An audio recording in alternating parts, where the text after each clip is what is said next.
So several days ago, I made a post on my community tab asking you all to give me your hottest takes and predictions for chapter 28 of Boruto TBV Vortex. And let's just say, you guys didn't disappoint.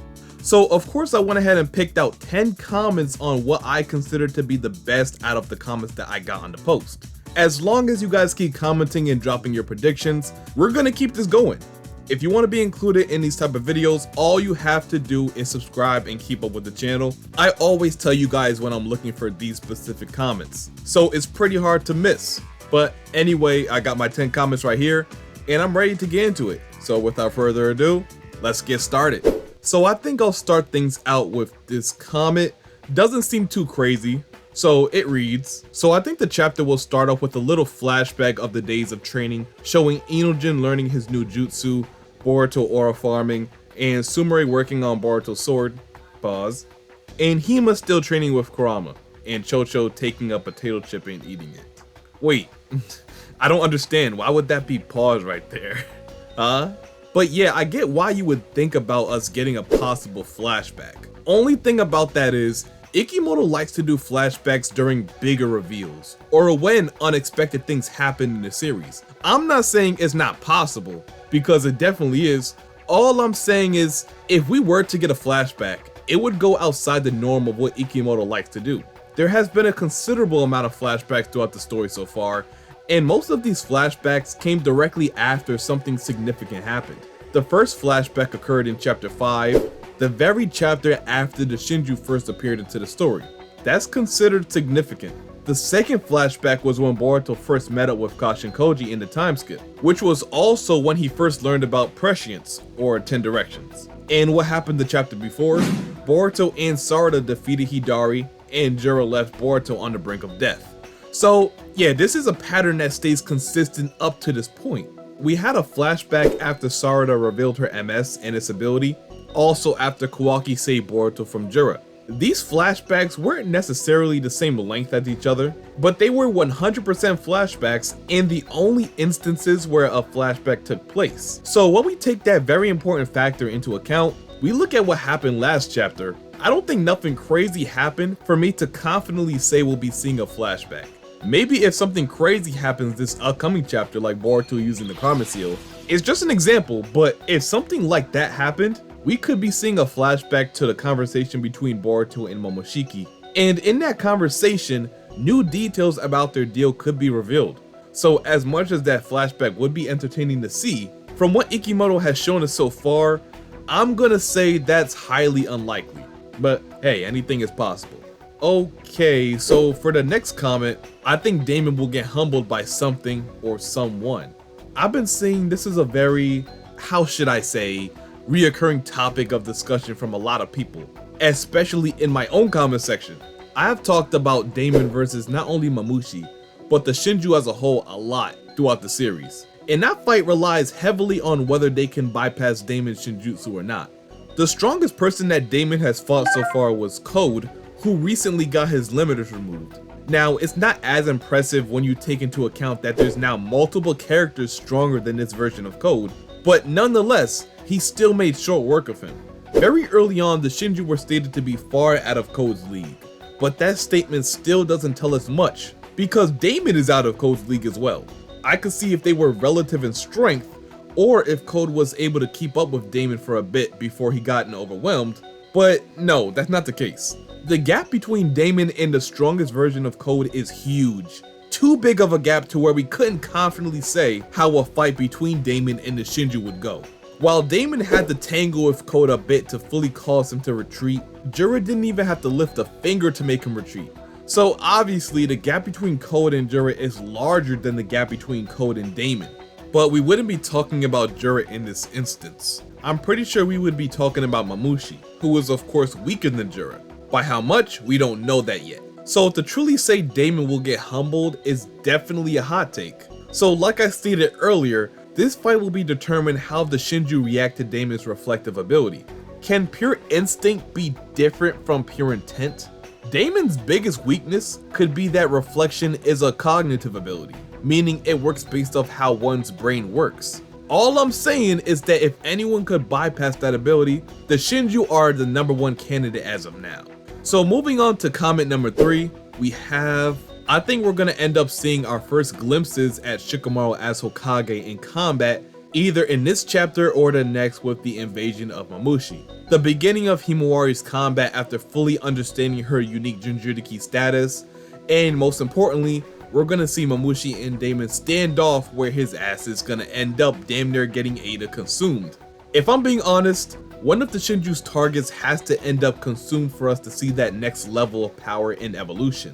And what better way to demonstrate that than with someone who has a Shinjutsu embedded in them? Probably wouldn't be permanent, but it wouldn't shock me. Nah, I definitely agree with you.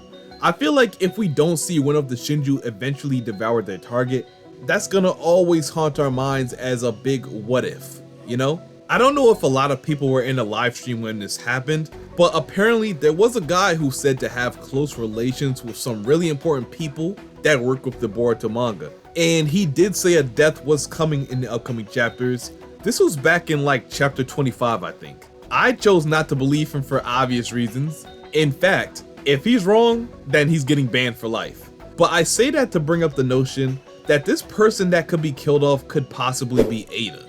And it could be Daemon's fault, like you said.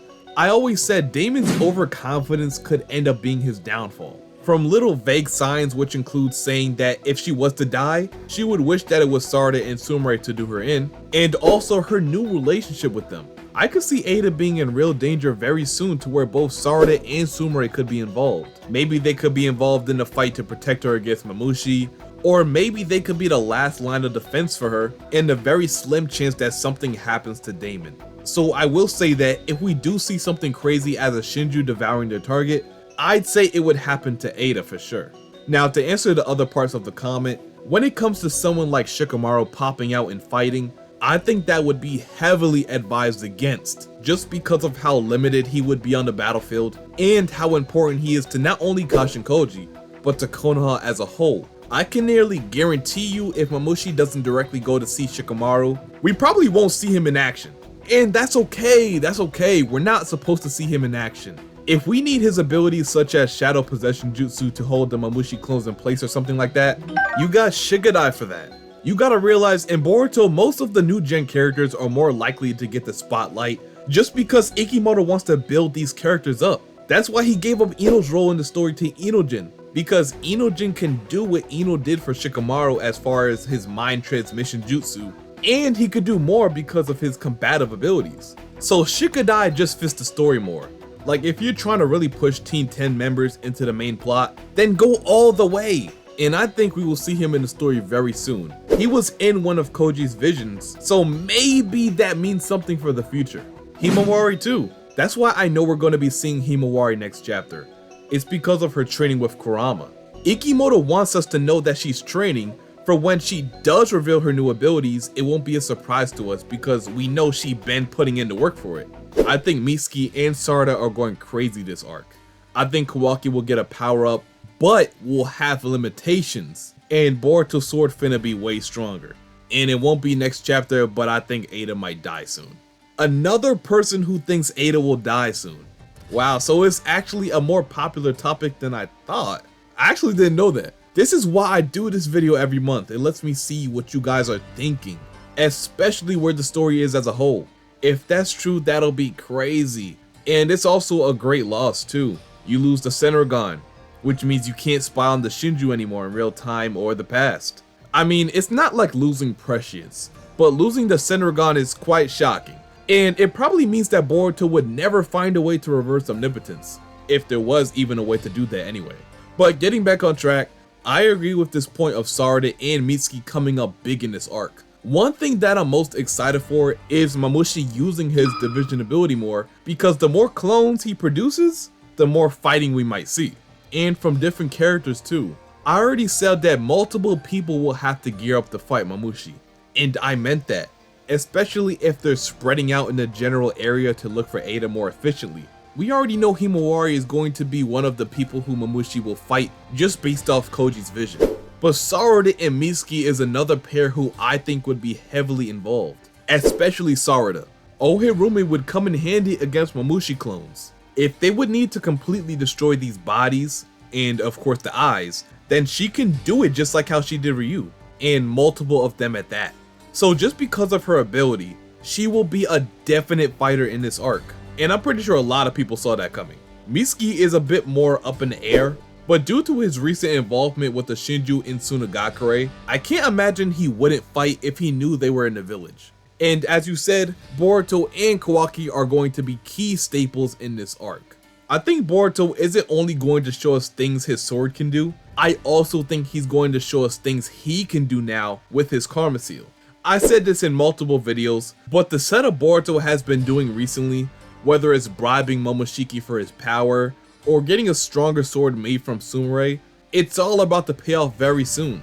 There's a reason he's doing this, and it's not so he could just sit in the back burner while his friends fight Mamushi by themselves. No, he's not only going to show off that new sword, but he's also going to be using the Karma Seal and reveal an entirely new style of fighting. Kawaki too, because we know he's eventually going to be getting a power up from Amato. Although I will say you might be right about his power having a clear limitation on it. One reason being is that Amato clearly stated that he doesn't think Kawaki's body can sustain all that power. His body could break down before he even gets the chance to fight. So whatever power he gets, it won't come without great cost. In fact, I think his body will start to break down during the Mamushi invasion, which might cause a need for him to be saved by Boruto. I know, pretty ironic, right? Kawaki saving Boruto and then Boruto going to save Kawaki right after. But that's how Boruto gets involved into the fight. That's a clear setup I can see Ikemoto taking if he deems necessary. Really good comment from Brandon Craft, I'm impressed.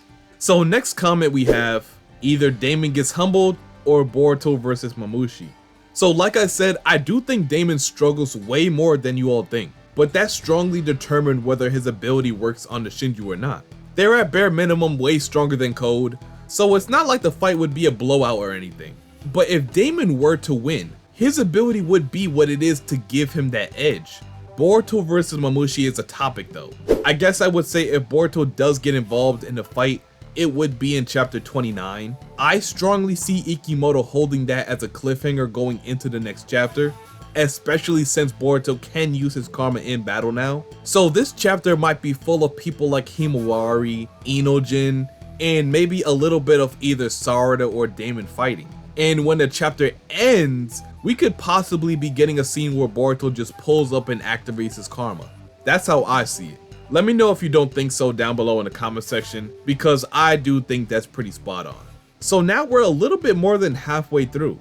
Here we are with the 6th comment of the day. Sai realizes who's talking with Konohamaru, Kobu interrogates Mitsuki, Sumire upgrades Boruto's sword, Mamushi's attack Daemon goes down, Amato and Kawaki talk because of new enhancements like Shibai cells, Boruto / Kawaki enters to save Eida from Mamushi. I'm actually shocked nobody mentioned the Kobu interrogation, because that's also something that could be in motion very soon. And I mean for Shikamaru. A lot of people think Sai could be involved, not based on too much speculation, mostly because he gave a weird look to Konohamaru once he started talking with Shikamaru via mind transmission jutsu. Because of the look and the blank expression, that could definitely mean something, especially because Ikemoto is going out of his way to show him to us. I mean, there's definitely a reason for this. He doesn't do things in his story for no reason. We gotta all understand that. Everything has a hidden meaning, and Sai being able to deduce that he was talking with someone with mind transmission could be possible. I mean, he's married to Ino, who specializes in that technique, so it wouldn't be surprising if that was the case. So then he would of course go to confront either of them about it, and I can't imagine it would go well. And because of Sai realizing who Konohamaru is talking to, it could lead to Shikamaru being interrogated next, not Mitsuki. I believe he was getting interrogated next either way. But this way, it makes it seem like Shikamaru really miscalculated in the way he's been sneaking around so far. So I don't feel like Mitsuki would get in trouble too much, because his actions were based off a direct order from the Hokage. And as Hokage, your word is final. So it would fall on the orderer and not the one being ordered in this instance. All Mitsuki was doing was being a shinobi, just doing his job and following orders. And if it came to that, I still don't think Shikamaru would allow Mitsuki to take the fall for his quote-unquote wrongdoings. What about you? What do you think? If you were in Shikamaru's shoes, would you let one of your young shinobi get thrown in prison because of an order you gave him? Probably not. Maybe some people would say yes, but I'm confident majority of people would definitely decline that offer. The rest of the comment is things I already covered, like Sumire upgrading Boruto's sword. I've also made numerous of videos on that topic, which I will link right here just in case anyone's interested. One thing I will note before we move on to the next comment is Amato insinuating giving Kawaki Shibai cells. I do think that could be a way he gets even stronger. One thing we don't know is if Kawaki was already implanted with some sort of Shibai cells already. Amato stated that he planted all members of Kara with Shibai cells, but only a few have actually manifested an ability. But if you was to ask me, I would say he hasn't did this for Kawaki because he was meant to be Ishiki's vessel. So Ishiki probably told Amato not to do it. But if he was to give Kawaki Shibai cells, the end result probably wouldn't manifest until later on in the story. But it could allow his body to hold all of Ishiki's power without breaking down. That's what I believe. So with that, I guess we'll just have to see. Now moving on to the 7th comment, I think Mamushi will pack up some fodder ninja before adding a couple more clones. Then the story shifts to Sarada and Eida or Sumire. In the middle part of the chapter, I guess Shikamaru will be getting interrogated by the toothpaste haired man. And finally Mamushi comes face to face with Mitsuki outside the house he's guarding. Oh gosh, that's intense as hell. So at the end, you think Mamushi finally makes it to Eida's house? While I do think a clone will eventually make it to the house, I think several things might happen before that. Because this means Daemon is about to get going, and he's enough for a main event too. So maybe we could see Inojin's new jutsu, or even a battle with Himawari alongside Inojin first before that. He did say at the end though, so maybe that's the cliffhanger that Ikemoto is leaving us on. Whatever it is, I'm sure it will lead us to getting to that point anyway. I think this would happen in the next upcoming chapters, not all in the next chapter. I feel like Eida will be turned into a Shinju because there will be too many Mamushi clones, and they could possibly all spawn claw grimes like Ryu, and they'll get overwhelmed. When she turns into a tree, Sarada and Sumire would have to kill her while she's still in a tree, because her Shinju version of her would be too powerful. She would be able to tell Jura everything after being reborn, Naruto's location, and Boruto's accomplices. They would have to kill her because she gives Jura too much information.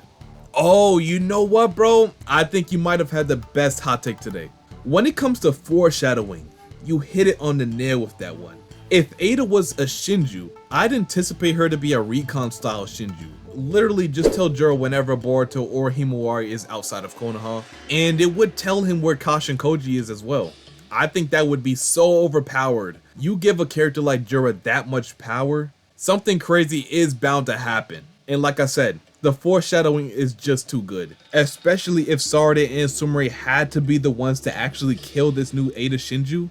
Let's say because of their immunity to omnipotence, it sets up a future to where they're the only ones who's able to even get near her. So you know what? If that were to happen, I couldn't even be mad because that's not even a bad scenario from this invasion. That's the whole reason Shinki got caught, because of a claw grime. That seems like a shared ability all of the Shinju have, the ability to summon claw grimes to act as distractions. But let's say Mamushi did that, right? He wouldn't summon too many of them because those things are like mindless beasts. Remember, he wants to keep the destruction of Konoha down to a minimum because of Jura. And with his ability specifically, it's like he can create his own claw grimes. And they're unlimited too. So I'm just speaking for what I think. I think if we do see a scenario where Eida gets caught, it'll be a scenario where she gets completely devoured, not turned into a Shinju. Because it's like, we've seen it before. We've seen someone get turned into a Shinju multiple times, but we haven't seen what happens when one of them actually devours their target. So if I was to choose whether I would want to see that or an Eida Shinju, I'd probably choose her getting devoured. Which directly correlates to what Mamushi said to Jura about him wanting to thrive more as a Shinju. So this could be another foreshadowing scene that we missed or might have looked over. Mamushi infiltrate Konoha, Team 10 engage him and his clones, Boruto and Kawaki convo, end of the chapter, Mamushi show new broken ability or Hidari interfering. Team 10 versus Mamushi wouldn't be a bad watch actually, especially now that we know of this new jutsu from Inojin. I think Mamushi would be the perfect matchup for them. Shikadai could be there to hold multiple of these clones with his new shadow possession jutsu, which makes it easier for Inojin to perform his new jutsu. and then you kind of have Chocho on the offensive to get rid of all of them in one fell swoop. He's a better matchup for them than Jura, I'll tell you that much. So Team 10 versus Mamushi wouldn't be a bad fight at all. I guess it all really depends on whether the readers want to see that, right? Because I'm pretty sure you all want to see more Boruto and or Kawaki, right? Maybe a little Sarada too, or maybe since you said Hidari interferes, we could see him go after Sarada again, and then that fight would probably be a handful for her by itself. I actually made a video on that exact scenario and what would happen and why. If you guys are interested in learning more about that, go ahead and click the video in the top right hand corner of your screen. So here we are with the last comment of the day. Eida will be killed at the end of the chapter with all the death flags in chapter 27, and that this chapter is the end of the volume. It would be a fitting cliffhanger, and I believe Sarada against her own wishes will be asked by Eida to kill her, so to not wanting to let Mamushi gain her abilities. One thing that definitely caught me off guard today was just how many people think Eida's gonna die soon. And I haven't heard a lot of people saying Daemon's gonna just solo. It's probably mostly because we haven't really seen him in action in a while. But I think Mamushi will have his hands full. It won't be as easy as you all think. Yes, there are different flags and things of that sort that tell us that there could be a scenario where Eida does in fact die, but I think that would only happen once Daemon is defeated. This is about to be one of the best chapters in a while. I'm hearing a lot of different takes that could for sure manifest itself into reality. Like, it all sounds so crazy. Sarada killing Eida too, like the old-fashioned Rin and Kakashi moment, or maybe Nagato and Yahiko. My only gripe with that is, what if Mamushi just devours her while she's freshly dead? What if he doesn't even need her alive to absorb her? Then what? Exactly, she would basically die for no reason, and he would still have her abilities. It could end up like that. I'm not counting that out, but that would be quite hasty for something they're not 100% sure on, don't you think? So that's really it for the hot takes. That's all 10 for y'all. A lot of really cool and interesting hot takes from y'all, and for the most part, they were pretty diverse. If it did introduce the same idea of another comet, most of the time the concept was a bit different. So that's why I said it wasn't that bad. So of course, if I didn't get your comment this month, make sure you keep commenting, because I do this kind of thing every single month. So there will be more opportunities soon to come.